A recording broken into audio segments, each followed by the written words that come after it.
Three colors plus black and white. Let's have some fun. Hello and welcome. I am so glad you are here. We're going to jump right into this. I have partitioned off a 11 by 14 piece of paper using 1-inch tape. And now if you're interested in the tape that I'm using, leave the word tape down below and I'll send you the link to it. I grabbed my pencil to start off here, and then I just grabbed any colors that I had in my container there.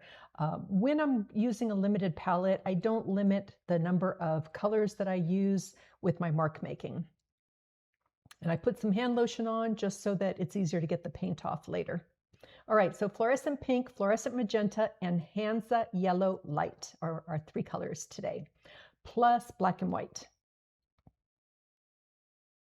So I just reordered this Fluorescent Pink, or I should say I attempted to reorder it from Nova, and they are out of stock. So I was completely bummed. So I'm gonna continue using what I've got, but it's kind of starting to dry out a bit. Okay, so in this jar, I've got leftover paint that makes kind of a gray color. So it's all these paints that were left over actually from a workshop. So I had the students dump their paints in here so that I can create a neutral color. So it's not quite black like I like to use. It's more of a grayish, kind of almost a warm gray color with a hint of brown in it. I turned over my brush and just scratched right into that.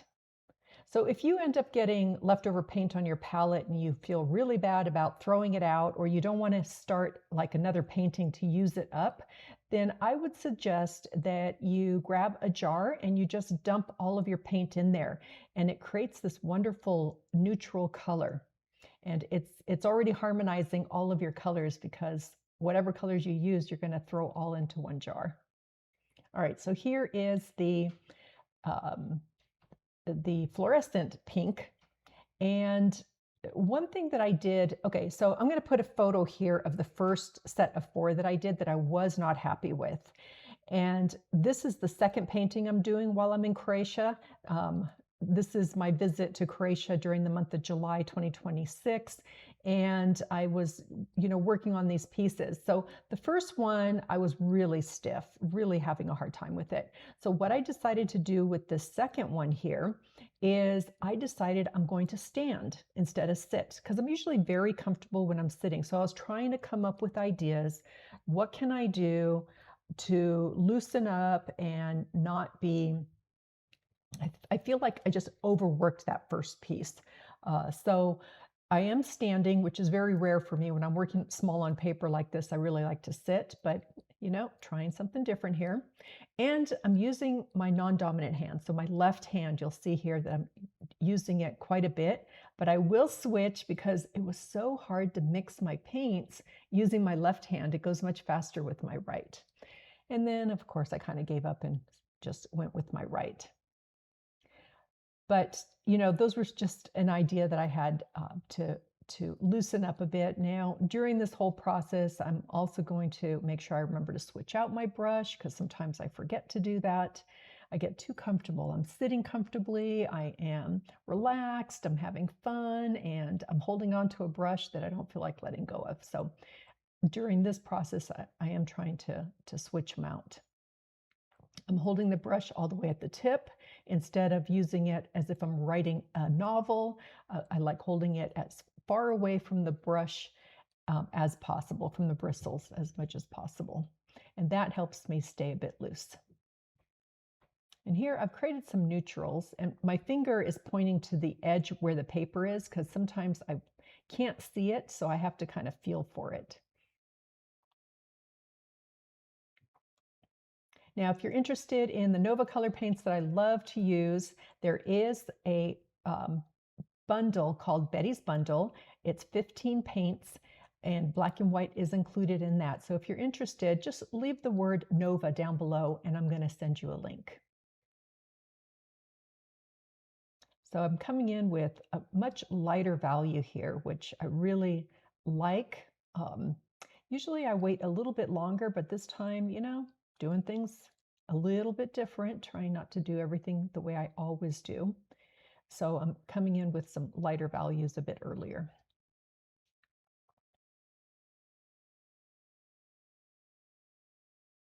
And this lighter value, in my opinion, is also kind of a neutral. It's not a pure white, it's got a little bit of color to it. So here I've grabbed the palette knife, and so I am adding paint using a palette knife. Now, if you've used a palette knife, you know that you don't have full control over where that paint ends up. So that's another great thing that I like about using a palette knife when I'm trying to loosen up a bit. Here I've switched out to a little bit of a smaller size brush, and I'm going right over some of those areas I had already done because I felt like they were a bit too sheer and I wanted to make them a little bit more opaque. Now, the fun thing about working in a series is you go from one to another so that you don't feel like you're getting stuck.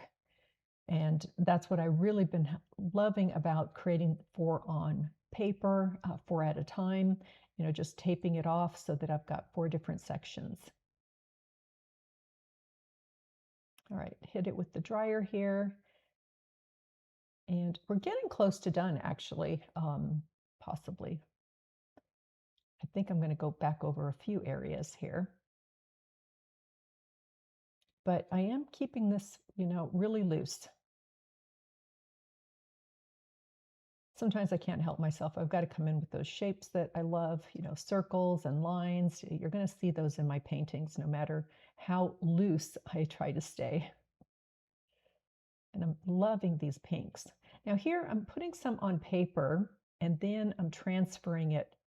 And that just makes it a bit looser and not quite so intentional. And I'm just using my finger to rub it out a bit. So that's a fun way to add some shapes. You could put some circles on that and transfer it onto your painting. Okay, I'm coming in and I'm doing some drips. And if I don't like my drips, I do clean them up a bit. And then, as you noticed on that left side, I did that. Hitting it with the dryer once again. And I'm coming in with my final mark making. So you can see I didn't labor over these too much. I didn't want to overdo them. I just wanted to stay loose. So I started off with my pencil, just like in the beginning. I like to start with the pencil. My process is when I'm ready to do the final mark making, I like to come in with the pencil again. And then from there, I just grab different colors. Now here, I grabbed the blue, but then I grabbed this teal. I love this teal color, kind of a blue-greenish color. And I'm adding it in here just to add a little bit of contrasting color. I think I'm looking for another one that I can use. Nope, this is white. So I can lighten up some of my areas with the white Stabilo. That really helps a lot. Now, if you're interested in my favorite art supplies, leave the word resources down below and I will send you a link. So this is a Stabilo Woody, also one of my favorite colors there. Again, that blue-green, tealish color. Putting some on and I'm rubbing it in to make it look more like it was painted on. And I love just that little pop of color.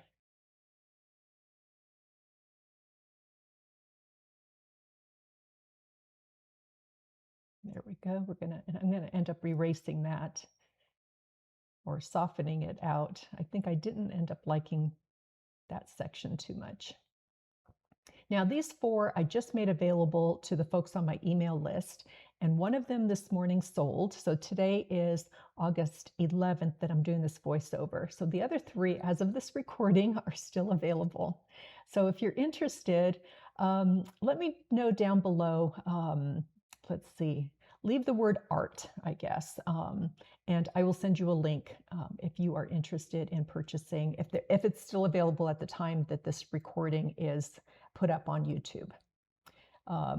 Okay, so I'm using the hairdryer to heat up the tape, and what I'm finding is it comes off without ripping up the paper.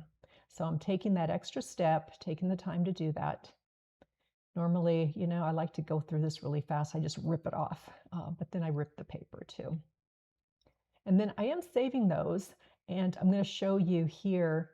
I'll put a photo here of what that looks like. I'm putting them in my my little travel journal that I like to keep with me, and saving each one of those strips, or parts of the strip, I should say, because I really like those colors that are on there. All right. And then the other way, if you are interested in my small art on paper, join my email list. That's who I send the emails to as soon as I have something available. So if you want, just leave the word join down below to get on my email list. Okay, and I'm pointing out to where I put little pencil markings, and I have erased those. All right, so we're coming up close here so that you can really see it. And I'm really loving how loose these are. I love the lighter areas in these, plus the dark. So having that contrast, having, you know, the dark values and the lighter values and the in between. All right, let me show you my studio space. Again, I'm in Croatia, visiting my parents. I'm in the laundry room. You'll get a view here of the laundry, the washer and dryer, and oh, well, got a bathroom there too. And then those are the pieces that I end up putting in my little journal. And here is the fantastic view. All right, so I've got all of them here for you to check out. And so again, tell me if you've got a favorite. So is it this one, number 1? Number 2 here. That brown really shows there. Number 3. And number 4. All right, so let me know which one you like the best. And thanks so much for being here. I really, really appreciate it. If you could give me a thumbs up and subscribe. I'm trying to reach 100,000 subscribers to my YouTube channel. So share this with a friend. All right, check out some more videos here. Thanks again for being here. Wishing you a super fabulous and creative day.